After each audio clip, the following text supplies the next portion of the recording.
निळकंठेश्वर मंदिर या ठिकाणी छत्रपती शिवाजी महाराजांच्या मूर्तीची तोडफोड करून विटंबना केल्याबाबत गुन्हा दाखल होता। त्यामधील आरोपी काल दिनांक 30 जुलै रोजी रात्री 10:45 वाजता आम्ही त्याच्यामधील आरोपीला ताब्यात घेतलेला आहे।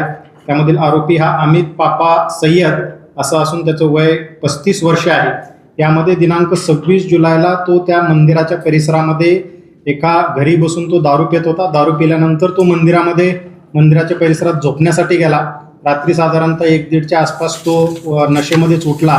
त्याचा मोबाईल आणि चप्पल त्याने तिथंच टाकून दिली जिथं तो झोपला होता आणि मंदिराच्या गाभाऱ्याच्या बाहेरल्या साईडला जिथं शिवाजी महाराजांची मूर्ती ठेवलेली होती त्याची त्याने दगडाने तोडफोड केली आणि तिथून तो यवत रेल्वे स्टेशनकडे तो निघून गेलेला होता।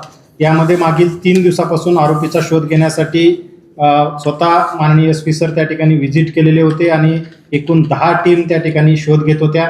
त्यामध्ये स्थानिक गुन्हे शाखा आणि स्थानिक पोलीस स्टेशन यांच्या प्रयत्नाने काल रोजी अमित पापा सय्यद याला आम्ही ताब्यात घेतलेला आहे। आज त्याच्याकडे विचारपूस केली असताना त्याने ज्या घरी बसून दारू पिलेला होता आणि मद्यार्काच्या सेवनाखाली तो तिथं जाऊन हा गुन्हा करण्यासाठी तो प्रवृत्त झालेला होता। म्हणून BNS कलम 125, 211 आणि 222 तसेच 65 प्रोहिबिशन ॲक्ट या कलमाची वाढ केलेली आहे आणि तेथील जो यांना दारू पुरवठा करणारा अवैधरित्या जो इसम आहे रेड्डी कावरा गुडावत याला सुद्धा या गुन्ह्यामध्ये आज रोजी ताब्यात घेऊन अटक केलेली आहे।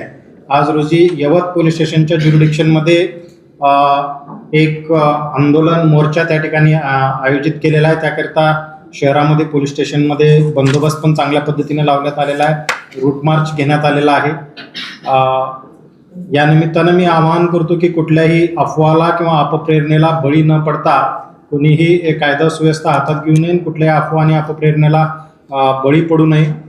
ज्यांनी कोणी कायदा मोडलेला आहे त्यांच्यावर यथोचित कारवाई जी उचित कारवाई आहे ती पोलीस विभागाने केलेली आहे एवढं या ठिकाणी मी आवाहन करतो।